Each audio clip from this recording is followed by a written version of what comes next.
The sterile white chamber hummed with the kind of efficiency that suggested someone had spent considerable time perfecting the art of making prisoners uncomfortable. Commander Vex Thul adjusted his ceremonial gauntlets, because apparently even interrogations required proper accessories in the hegemony, and studied the human female strapped to the crystalline chair before him. Captain Elena Vasquez, according to his files. Sole survivor of humanity's pathetic last stand at Kepler Station. 3 months of recovery time, and she still had the audacity to look bored. "You understand why you're here," Vexthul began, his translator converting his words into the crude, grunting sounds humans called language. Elena tilted her head, considering. "Because your species has commitment issues with finishing what it starts?" The commander's mandibles clicked in annoyance. 847 conquered species, and he'd perfected this routine down to a science. The demonstration of superior force, the inevitable surrender, the ritual submission of the defeated leadership. Simple, clean, effective. Your world has fallen. Your fleets burn in the void. Your resistance cells scatter like prey before predators. Vexthul leaned forward, his 4 arms spreading in what the psychological profile suggested was an intimidating gesture. "You will broadcast your surrender to any remaining human settlements. You will order them to submit to hegemony rule. This is the natural conclusion of your species' defiance." Elena made a small noise that might have been amusement. "You know, that reminds me of something that happened on my world once. There was this place called Thermopylae. I did not ask for historical trivia. 300 soldiers holding a mountain pass against an army of thousands. Everyone knew they were going to die." She shifted in her restraints, somehow making the motion look casual. "The enemy commander, guy named Xerxes, real ego problem, you'd probably get along. He demanded the defenders lay down their weapons and submit." Vexthul's secondary eyes narrowed. This was not following protocol. And they surrendered. Oh no. They told him to come and take them. Elena's smile was sharp enough to cut through the chamber's recycled atmosphere. Over 97% of viewers here are watching without subscribing. Don't be one of them. Hit that subscribe button right now and join the journey. Every click helps us grow stronger, and you'll never miss the next epic story. All 300 died, naturally. Complete tactical defeat. Then why mention it? Because 10 years later, that same enemy army was fleeing across the sea, beaten by the very people they thought they'd conquered. Funny how that works. The commander consulted his psychological profile again. Humans, according to the documentation, typically broke within the first interrogation cycle. They were a young species, barely crawled out of their gravity well, with no experience in interstellar warfare. The profile suggested they'd fold like origami once properly motivated. "Your analogy is flawed," Vexthul said. "There are no mountain passes in space. No reinforcements coming to save you. Your Earth burns under hegemony occupation." "Does it now?" Elena's voice carried a note of genuine curiosity. "That's interesting. Because last I checked, you'd declared it a pacified administrative zone and moved most of your fleet to hunt down our scattered remnants. The designation is irrelevant. The result is conquest." "Right, conquest. Speaking of which, did you ever hear about this fellow named Napoleon? Another one with imperial ambitions. Vexthul's patience, already strained by 3 months of bureaucratic debriefings, began fraying. More ancient history? Recent enough. This Napoleon, he conquered most of a continent. Brilliant tactician, unstoppable armies, the works. At one point he controlled territory from the Atlantic to Poland. Real impressive stuff. Until he was defeated. Oh, multiple times. The thing about Napoleon is that he kept losing final decisive battles, and then coming back stronger. Moscow, Leipzig, even after they exiled him to an island, he came back for more. It took the better part of 20 years to finally put him down for good. The commander's mandibles worked silently. This was not how these conversations typically proceeded. Usually by now there was weeping, pleading, sometimes attempted bargaining. Elena seemed to be conducting a historical seminar. Your point being? My point being that humans have this peculiar relationship with defeat. We collect stories about it the way other species collect trophies. Elena leaned back as much as her restraints allowed. You want to know what our children learn before they can properly walk? Tales about people who lost everything and kept fighting anyway. Fairy tales will not resurrect your dead fleets. Won't they? Elena's eyes glittered with something that made Vexthul's exoskeleton itch. Tell me, Commander, in your extensive conquest of 847 species, how many of them had entire cultural traditions built around coming back from the dead? Vexthul paused. The question was oddly specific. Resurrection myths are common among primitive species. Wishful thinking. Resurrection myths, sure, but I'm talking about something different. Actual practical traditions of taking defeat and turning it into victory. The kind of stories parents tell their kids not as fantasy, but as instruction manual. The commander accessed his cultural database, cross-referencing human mythology.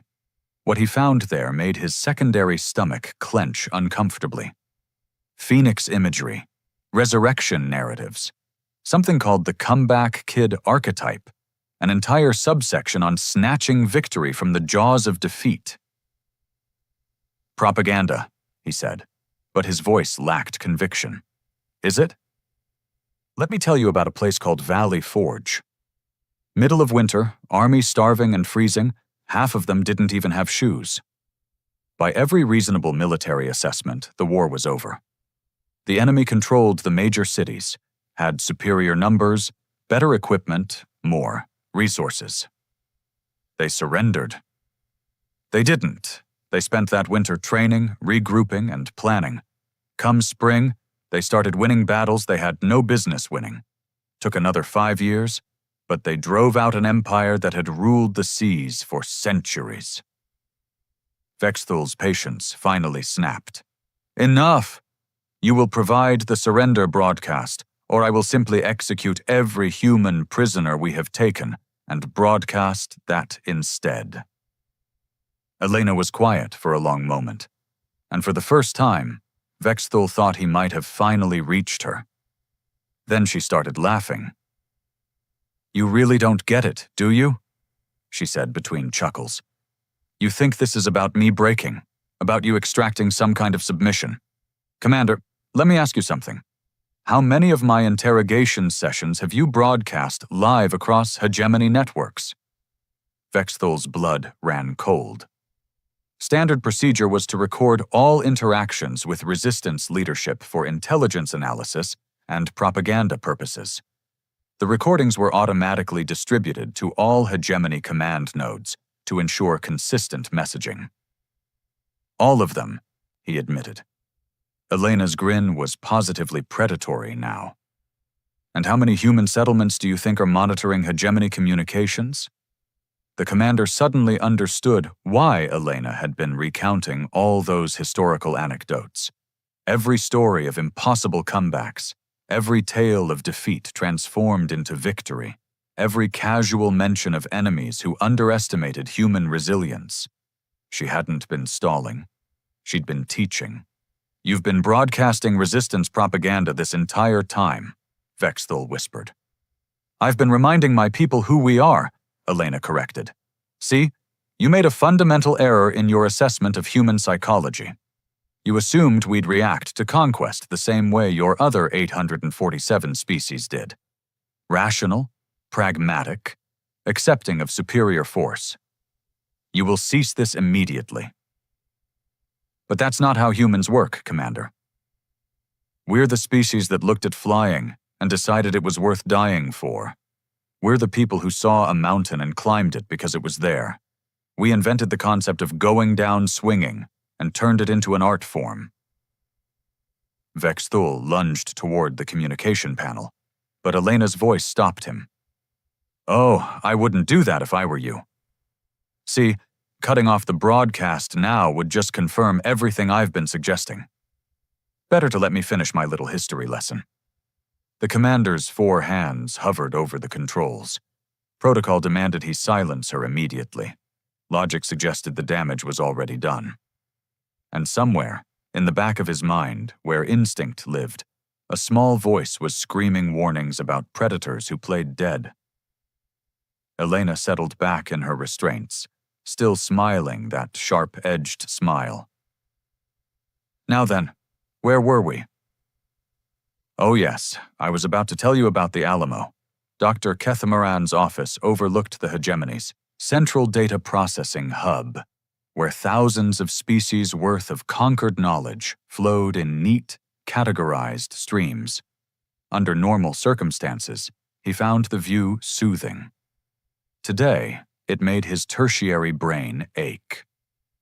Display the anomaly files, he instructed his research assistant, a crystalline AI construct that had been analyzing xenocultural patterns for the better part of 3 centuries. Which specific anomaly, Doctor? Kethmoran.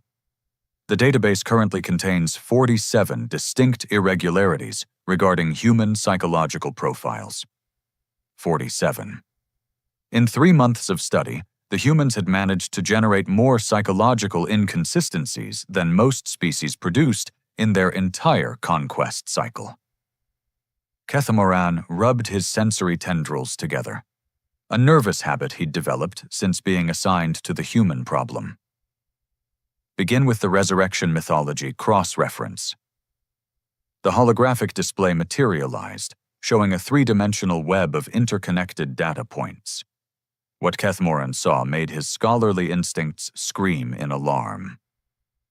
This cannot be accurate, he muttered. All data has been verified through 17 independent sources, the AI replied with mechanical certainty. Human cultural mythology contains approximately 4,732 distinct narratives involving resurrection, rebirth, or triumph following apparent death. 4,000, Kethmoran stopped himself. Compare this to the galactic average. The standard deviation among conquered species averages 12 such narratives per culture. The previous highest recorded was the Zephyrians with 47. The doctor stared at the swirling data constellation. Every dot represented a story, a cultural touchstone that humans apparently used to process the concept of defeat. And they had thousands of them. Show me the subcategories.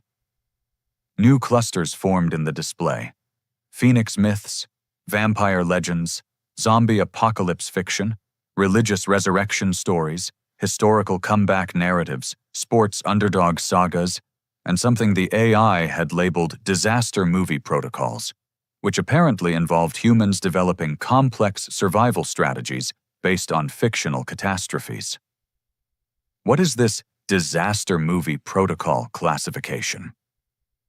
Humans appear to have created entertainment media specifically designed to explore total societal collapse scenarios. The psychological profiles suggest they consume this media recreationally, while simultaneously developing contingency plans based on the fictional scenarios presented. Kethmoran felt his secondary heart skip a beat. They plan for fictional disasters? Affirmative. Cross-referencing with intercepted human communications indicates widespread civilian knowledge of survival tactics for situations including, but not limited to, nuclear warfare, pandemic outbreaks, extraterrestrial invasion, artificial intelligence rebellion, environmental collapse, and what they term zombie apocalypse. Thumafime, last category, being entirely fictional. Correct. However, the survival methodologies developed for fictional zombie scenarios translate effectively to guerrilla warfare tactics against occupying forces. The doctor's tendrils began twitching uncontrollably. He accessed the recent interrogation feeds, specifically Commander Vexthul's sessions with the human captain. What he saw there made his scholarly blood run cold. AI. Analyze the human female's narrative choices during interrogation. Pattern recognition priority. The display shifted, highlighting Elena's historical anecdotes. The AI's voice took on what Kethmaran had learned to recognize as its concerning data tone. Subject demonstrates systematic selection of historical examples emphasizing strategic defeat, followed by tactical victory. All chosen examples feature protagonists who utilized apparent weakness to achieve superior strategic positioning. In other words, she was not breaking under interrogation. Negative. Analysis suggests subject was conducting systematic psychological warfare against interrogator while simultaneously transmitting coded intelligence to unknown recipients. Kethmaran's worst fears crystallized. He pulled up the broadcast logs, his tendrils dancing across the control interface with increasing urgency. How many hegemony communication networks carried the interrogation feeds? All primary command channels. Standard intelligence distribution protocol requires. How many known human settlements monitor our communications? The AI paused. Never a good sign. Data insufficient. However, based on intercepted signals and communication pattern analysis, the number is estimated between 60 and 85% of remaining human populations. The doctor's office suddenly felt very small. He activated his emergency communication array, bypassing normal channels to reach Admiral Korthvak directly. Admiral, we have a significant problem with the human psychological assessment. Korthvak's image materialized, his scarred carapace betraying irritation at being interrupted during what appeared to be a tactical planning session. Dr. Kethmaran, I trust this concerns something more substantial than your usual xenocultural theories. Sir, I believe we may have fundamentally misunderstood human strategic thinking. The interrogation broadcasts may have been what? Propaganda? Doctor, we've been broadcasting the systematic breaking of their leadership for 3 months. If anything, it should be demoralizing their remaining populations. Kethmaran's display still showed the constellation of human resurrection myths, each point of light representing another way his species had learned to rise from apparent death. Admiral, with respect, I don't think their leadership is breaking. I think they're teaching. The Admiral's expression shifted from irritation to something approaching concern. Explain. Humans possess an unprecedented cultural framework for processing defeat as a temporary condition. Their mythology, their entertainment, their historical narratives, everything points to a species that views apparent destruction as a setup for eventual victory. Mythology is not military strategy. Isn't it? Kethmaran highlighted specific data points. Look at their disaster preparedness culture. They've spent generations training their population for scenarios we assumed were impossible. Their children learn contingency planning as recreational activity. You're suggesting they planned for interstellar conquest? I'm suggesting they planned for everything. And more importantly, they've created a cultural immune system that prevents them from accepting defeat as permanent. The doctor's voice grew urgent. Admiral, what if the human surrender wasn't surrender at all? What if it was strategy? Admiral Korthvak's image flickered as he considered this possibility. In the background, Kethmaran could hear tactical alarms beginning to sound. Doctor, the Admiral said slowly, are you suggesting that 3 months of hegemony occupation has been an elaborate deception? Before Kethmaran could answer, his AI assistant interrupted with a priority alert. Dr. Kethmaran, I am detecting unusual energy signatures in 17 sectors previously classified as pacified human territories. The signatures are consistent with military vessel power cores. The doctor felt his tertiary brain shut down entirely. Ships that should be destroyed. Affirmative. Ships that should be destroyed. Admiral Korthvak's expression had moved past concern into something approaching panic. How many ships, Doctor? Kethmoran's tendrils flew across his controls, pulling up sensor data from across hegemony space. What he found there violated every assumption they'd made about human capabilities. Admiral, he said quietly, I think we need to consider the possibility that we never actually won this war at all. Admiral Korthvak had commanded fleets through the conquest of 43 star systems and lived through enough tactical nightmares to recognize when reality was about to punch him in the face. Standing in his command center, watching tactical displays light up with impossible contacts, he felt that familiar pre-disaster tingle in his posterior nerve clusters. Status report, he barked, his forearms simultaneously accessing different control interfaces.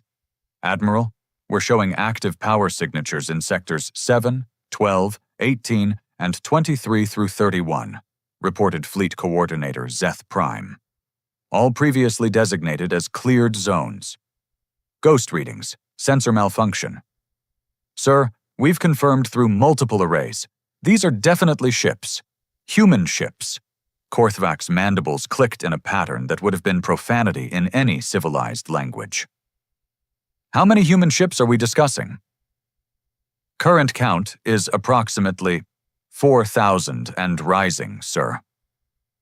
The Admiral's tactical display updated in real time, showing red dots materializing across hegemony space, like a rash.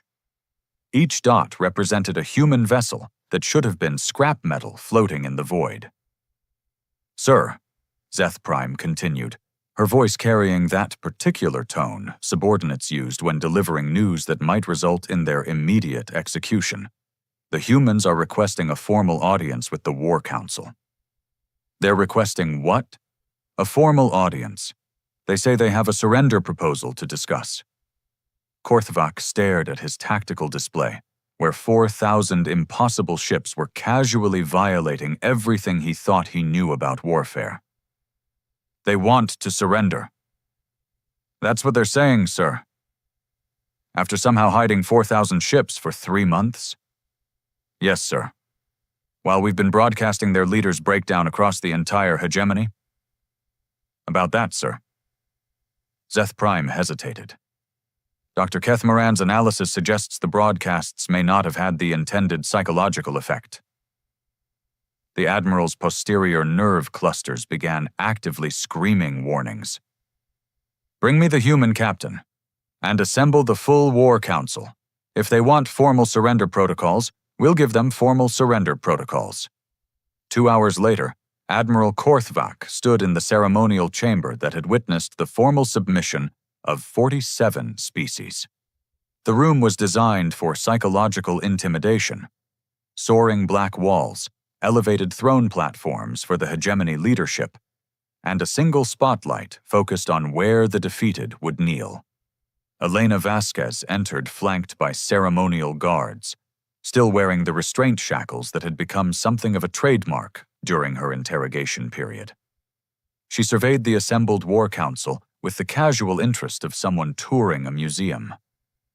Impressive architecture, she commented. Very ominous empire chic. Did you hire a decorator, or is intimidation just a natural talent?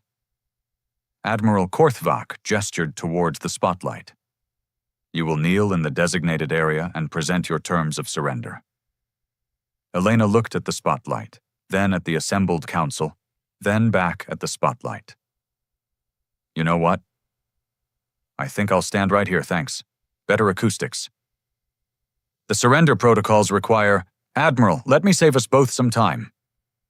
Elena's voice carried easily through the chamber without amplification. You've got 4,000 human ships on your sensors that shouldn't exist.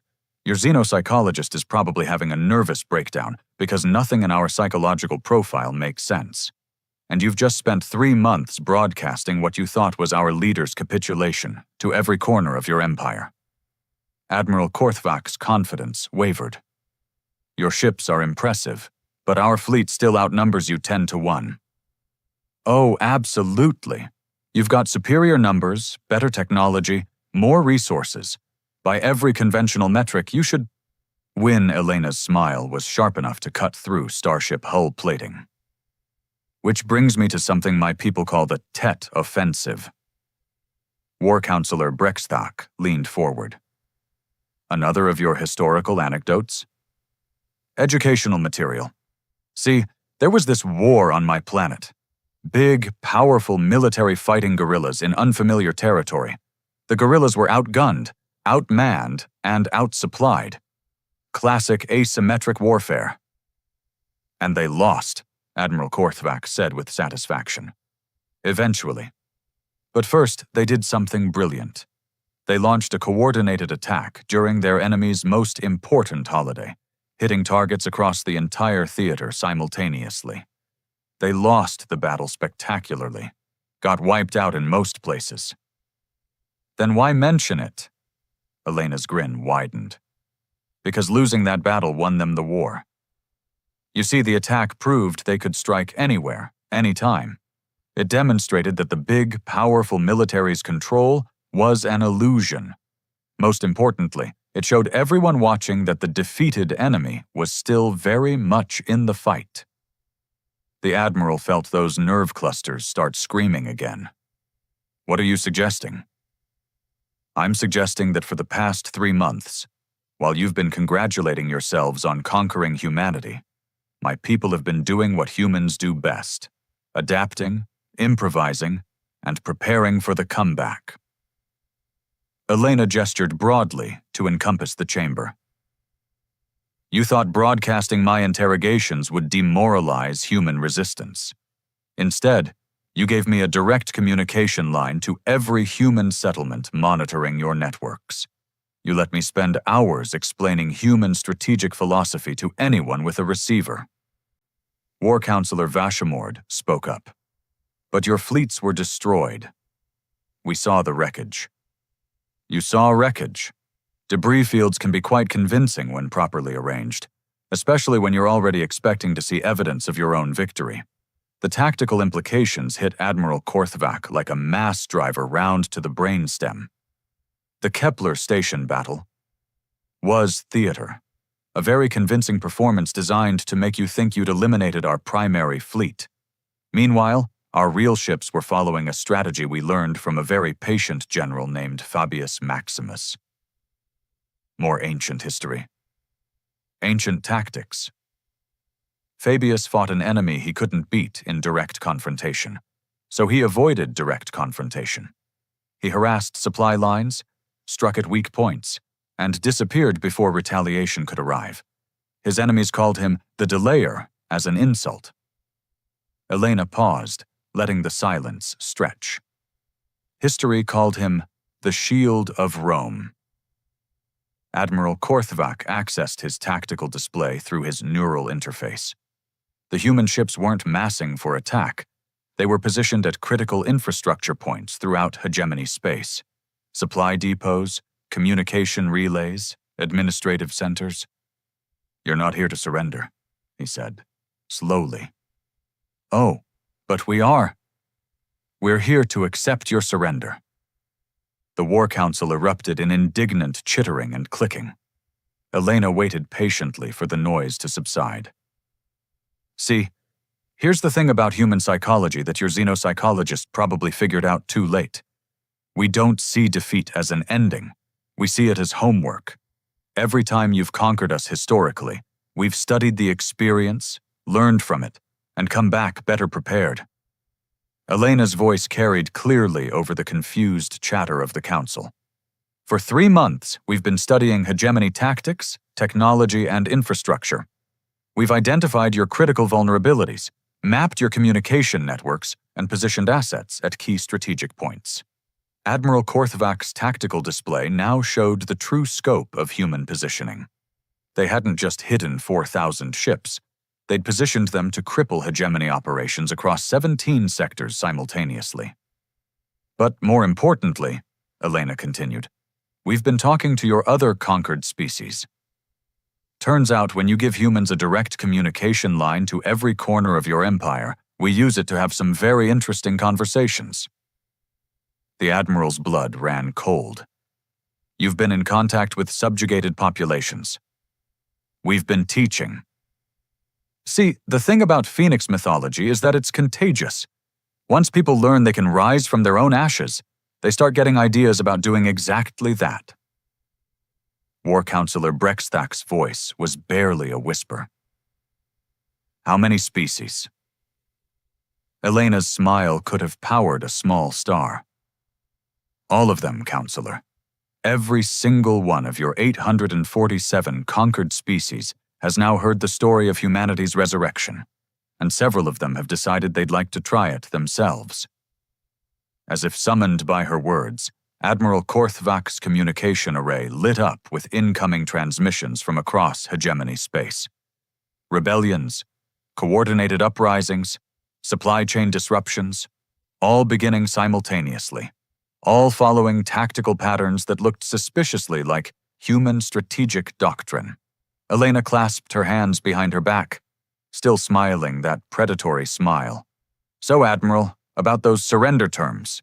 6 months after what historians would eventually term the Great Miscalculation, Commander Vexthul sat in a neutral space station's cramped conference room, reviewing documents that made his exoskeleton itch. Prisoner exchange negotiations were always unpleasant, but this particular set of talks had descended into something approaching farce. Across the table, Elena Vasquez sorted through data tablets with the methodical precision of someone who had all the time in the universe, which, considering current circumstances, she probably did. The hegemony is prepared to release 1,700 human prisoners in exchange for safe passage through the Kepler corridor, Vexthul announced, reading from his prepared statement. Elena didn't look up from her tablet. Counterproposal. You release all 23,000 human prisoners, grant full autonomy to any species that wants it, and will consider not teaching the Vorthan how to build antimatter charges from household cleaning supplies. The Vorthan don't have household cleaning supplies. They do now. Amazing what you can accomplish with a basic chemistry tutorial and access to industrial solvents. Elena finally glanced up, her expression mild. Did you know the Vorthan have been practicing insurgency tactics using something they call interpretive dance? Apparently, their traditional cultural expressions translate quite effectively into coded tactical communications. Vexthul accessed his intelligence briefings, hoping he'd misheard. What he found there made his secondary stomach lurch. 17 separate Vorthan colonies have gone dark in the past month. 18, actually. The reports are always a day behind. Elena returned to her tablet. The Crystalline Collective has been particularly creative. Who knew that beings made of living mineral could reshape themselves into perfect infiltration tools? They've been literally growing into your communication networks. The commander felt a familiar sensation, the same mixture of dread and professional curiosity he'd experienced during Elena's interrogation. How many species are actively rebelling? Define actively. Armed resistance, sabotage, direct defiance of hegemony authority. Elena made a thoughtful noise. All of them. That's impossible. We've governed these species for centuries. Many of them lack the technological capability for meaningful resistance.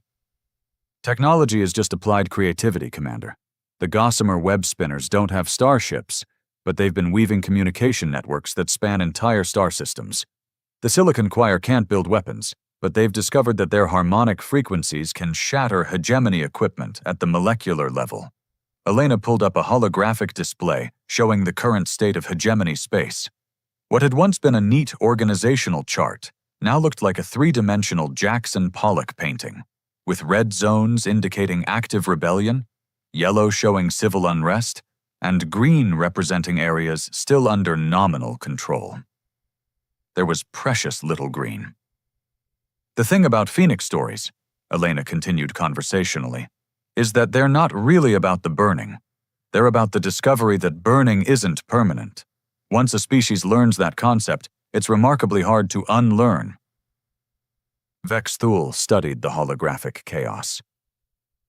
Your war is bankrupting the hegemony. Our resources are stretched beyond sustainability. I know. It's almost like someone designed it that way. This was your strategy from the beginning. Not strategy, Commander. Philosophy. Elena manipulated the display, highlighting specific sectors. Humans don't actually excel at warfare. We're mediocre shots, average pilots, and our technology lags behind most galactic standards. But we're excellent teachers. The commander's mandibles clicked in what might have been reluctant admiration. You never intended to defeat us militarily. Defeat is such a limited concept. We intended to obsolete you. Elena gestured to the rebellious galaxy spinning between them. The hegemony exists because most species accept that conquest equals permanent subjugation. Remove that assumption, and the entire system collapses. Vexthul accessed classified economic reports. The numbers were worse than he'd feared. Maintaining occupation forces across 847 worlds, while simultaneously fighting active rebellions on most of them, had pushed the hegemony's military budget beyond sustainable levels. "What do you want?" he asked quietly. "We want you to stop being necessary." Elena's voice was surprisingly gentle. The hegemony serves a function in galactic civilization. You maintain trade routes, prevent large-scale conflicts, provide technological exchange between species. Those are valuable services. But subjugation as a business model has a terrible ROI once your customers learn they have other options. Elena pulled up another display, this one showing trade networks that had spontaneously emerged between rebelling species. Look at this. The Zephyrians are sharing atmospheric processors with the methane breathers. The Crystal Collective is building communication relays for species that didn't even know about faster-than-light communication 6 months ago. They're creating exactly the kind of cooperative civilization the hegemony claims to provide, except without the conquest part. Vexthul studied the emerging networks. They were crude compared to hegemony infrastructure, but they were also growing exponentially. You're creating a parallel civilization. We're teaching people to create their own civilization. There's a difference. The commander leaned back in his chair, feeling his exoskeleton settle into a configuration he hadn't used since his academy days. The posture of intellectual defeat. The Hegemony Council will never accept this. We've built our entire culture around dominance hierarchies. Then you'll adapt or become extinct. Evolution in action. Elena's smile was neither cruel nor kind, simply factual. The choice is entirely yours. And if we choose to fight, then you'll discover what happens when 847 species simultaneously decide they'd rather die free than live kneeling. Elena closed her tablet with a decisive snap. But I don't think you'll make that choice. Why not? Because you're having this conversation instead of ordering an assault on this station. Because you came here to negotiate prisoner releases instead of executing hostages. Because despite everything, the hegemony has never been truly evil, just unimaginative. Vexthul considered this. What exactly are you proposing? Transition planning. The hegemony maintains its administrative functions, but abandons its military occupation model. Species that want to participate in your trade networks do so voluntarily. Those that prefer independence get it. And in exchange? Elena's grin was sharp enough to cut through space-time. In exchange, we don't teach everyone in the galaxy how to build planet crackers out of consumer electronics. You can't actually... Commander, in the past 6 months, humans have taught crystalline beings to reshape themselves into infiltration tools, gaseous entities to conduct symphonic warfare, and beings made of pure energy to puppet your computer systems. Do you really want to find out what we can teach them next? Vexthul looked at the holographic display showing his empire's slow-motion collapse. Every red zone represented species that had learned a simple, devastating truth. Defeat was optional. The prisoner exchange, he said finally. All 23,000 humans. And autonomy for any species that requests it. And autonomy for any species that requests it. Elena stood, extending her hand in the human gesture of agreement. Pleasure doing business with you, Commander. As Vexthul reached out to accept the handshake, he reflected on the cosmic irony of the situation.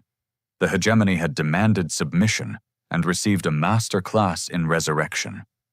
They'd sought to break human resistance, and instead learned that some things, once taught, could never be untaught.